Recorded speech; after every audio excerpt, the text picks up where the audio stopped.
Hello bachcho, let's read this question. The question says answer the following questions from the information given below.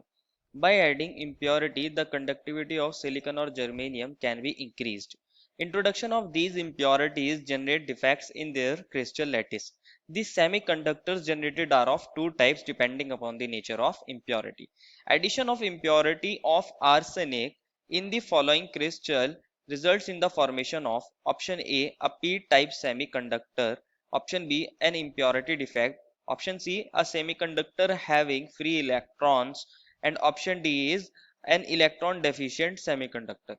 बच्चों इस question में हमें कहा गया है कि एक हमें क्रिस्टल मिला है और अगर हम उस क्रिस्टल के अंदर हमारे पास आर्सेनिक की क्या कर देते हैं बच्चों, इंप्योरिटीज को ऐड कर देते हैं, तो हमारे पास कौन से टाइप का सेमीकंडक्टर बन जाएगा, हमें क्वेश्चन में ये पूछा गया है। बात करते हैं फर्स्ट ऑफ ऑल इस क्वेश्चन में हमारे की कंसेप्ट के बारे में। की कंसेप्ट क्या होगा बच्चों इस क्वेश्चन में हमारा? डोपिंग। की कंसेप्ट इज डोपिंग। क्या होता है डोपिंग के अंदर? बच्चों डोपिंग एक प्रोसेस है। एक्चुअल में जो हमारे प्योर सेमीकंडक्टर्स होते हैं जैसे कि सिलिकॉन और जर्मेनियम के, वो कैसे होते हैं बच्चों? वो इतने अच्छे कंडक्टिविटी उनकी नहीं होती, तो उनकी कंडक्टिविटी को बढ़ाने के लिए हम क्या करते हैं? डोपिंग करते हैं उनकी। डोपिंग के अंदर क्या करते हैं? हम इम्प्योरिटीज को ऐड करते हैं। हमारे पास सिलिकॉन और जर्मेनियम कैसे होते हैं बच्चों? ग्रुप 14 के होते हैं। या तो इनके अंदर हम क्या करते हैं? ग्रुप 13 के एलिमेंट्स को ऐड कर देते हैं, तो ये बना देते हैं बच्चों पी टाइप सेमीकंडक्टर। और अगर हम इनके अंदर ग्रुप 15 के एलिमेंट्स को ऐड कर देते हैं, उनकी इंप्योरिटीज ऐड कर देते हैं, तो ये बना देते हैं एन टाइप सेमीकंडक्टर। देखते हैं कैसे। हमें जो प्योर क्रिस्टल दिया है सिलिकॉन को, उसको समझते हैं। ये हमारे पास कौन है बच्चों? ये प्योर क्रिस्टल है। प्योर क्रिस्टल किसका है बच्चों? ये सिलिकॉन का है। दैट मीन्स यहाँ सारे एटम कौन है? सिलिकॉन है। इसको समझते हैं, ये हमारे सिलिकॉन एटम्स यहाँ सारे के सारे लोकेटेड है। और क्योंकि सिलिकॉन के वैलेंस शेल में बच्चों कितने इलेक्ट्रॉन होते हैं? 4 इलेक्ट्रॉन होते हैं। अगर आप देखोगे तो ये 1, ये 2, ये 3, ये 4 इलेक्ट्रॉन्स हमारे सिलिकॉन के हैं। और 4 जो इलेक्ट्रॉन्स एक्स्ट्रा देखने को मिल रहे हैं, ये दूसरे वाले सिलिकॉन एटम्स के हैं बच्चों। ये इस वाले सिलिकॉन एटम का है और एक ये नीचे वाले सिलिकॉन एटम के होंगे। तो ओवरऑल हमारे सिलिकॉन के बाद बच्चों 4 हमारे वैलेंस शेल में इलेक्ट्रॉन होते हैं।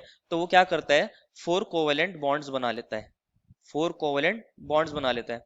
अगर हम इसके अंदर कोई ग्रुप 13 का एलिमेंट डाल देते हैं, ग्रुप 13 का एलिमेंट, तो क्या हो जाएगा बच्चों? कंसिडर करिए मैंने बोरोन को डाल दिया है। मैंने यहाँ इस पोजीशन पर बोरोन को ले आया हूँ और बाकी हमारे पास ये सिलिकॉन, सिलिकॉन, सिलिकॉन और सिलिकॉन। इसी तरह बच्चों हमारे पास हर पोजीशन पर कौन होगा? सिलिकॉन एटम्स लोकेट होंगे। इसी तरह यहाँ पर भी होगा और यहाँ पर भी सिलिकॉन एटम्स होंगे लोकेटेड। और अगर इसके अंदर दूसरा केस क्या हो सकता है बच्चों? मैं ग्रुप 15 की इंप्योरिटी डाल देता हूँ।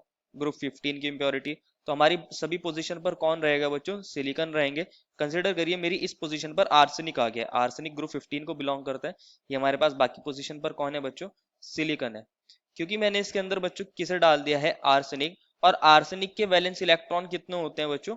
5। Arsenic has 5 valence electron. तो बच्चों ये जो पहले सिलिकॉन के 4 इलेक्ट्रॉन्स थे, अब वो चला गया है। अब आर्सेनिक आया और उसके पास 5 वैलेंस इलेक्ट्रॉन है। ये 1, ये 2, ये 3, ये 4। इसके पास बच्चों एक इलेक्ट्रॉन एक्स्ट्रा है। ये जो इलेक्ट्रॉन एक्स्ट्रा है ये फ्री इलेक्ट्रॉन होता है और ये हमारी कंडक्टिविटी को बढ़ा देते हैं। इस वजह से इन टाइप के कंडक्टर्स को बोला जाता है एन टाइप सेमीकंडक्टर्स। ये हमारे पास आर्सेनिक का केस है। इसके अंदर क्या है बच्चों? एक फ्री इलेक्ट्रॉन्स है। वहीं मैं बात करूं हमारे दूसरे टाइप की, जो हमने ग्रुप 13 के एलिमेंट से प्रिपेयर करा था, वो था बोरोन वाला। बच्चों बोरोन के पास बच्चों यहाँ वैलेंस में कितने इलेक्ट्रॉन होते हैं? 3, 1, 2, 3। इसका जो ये पास 4th इलेक्ट्रॉन है, एक्चुअल में यहाँ कोई इलेक्ट्रॉन नहीं होगा, यहाँ एक वैकेंसी क्रिएट हो गई होगी। इस वैकेंसी को बोला जाता है होल। एक्चुअल में यहाँ इलेक्ट्रॉन होना चाहिए था, लेकिन बोरोन के पास 3 वैलेंस इलेक्ट्रॉन होते हैं। तो ये एक इलेक्ट्रॉन डेफिशिएंसी है कि यहाँ इलेक्ट्रॉन होना चाहिए था लेकिन है नहीं। तो इस वैकेंसी को बोलते हैं होल। और इसकी कंडक्टिविटी क्या होती है? बढ़ जाती है इस वजह से, और इनको बोला जाता है पी टाइप सेमीकंडक्टर।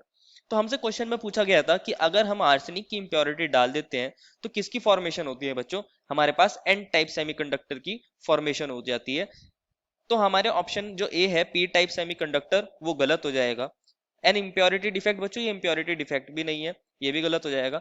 अ semiconductor having free electrons as carrier, ये वाली बात सही है। एंड डी स्टेटमेंट में कहा गया है इलेक्ट्रॉन डेफिशिएंट सेमीकंडक्टर, ये भी गलत हो जाएगा क्योंकि हमारा सेमीकंडक्टर जो फॉर्म हुआ है वो इलेक्ट्रॉन रिच सेमीकंडक्टर फॉर्म हुआ है। Therefore final answer is option number C. I hope you understood it well and best of luck.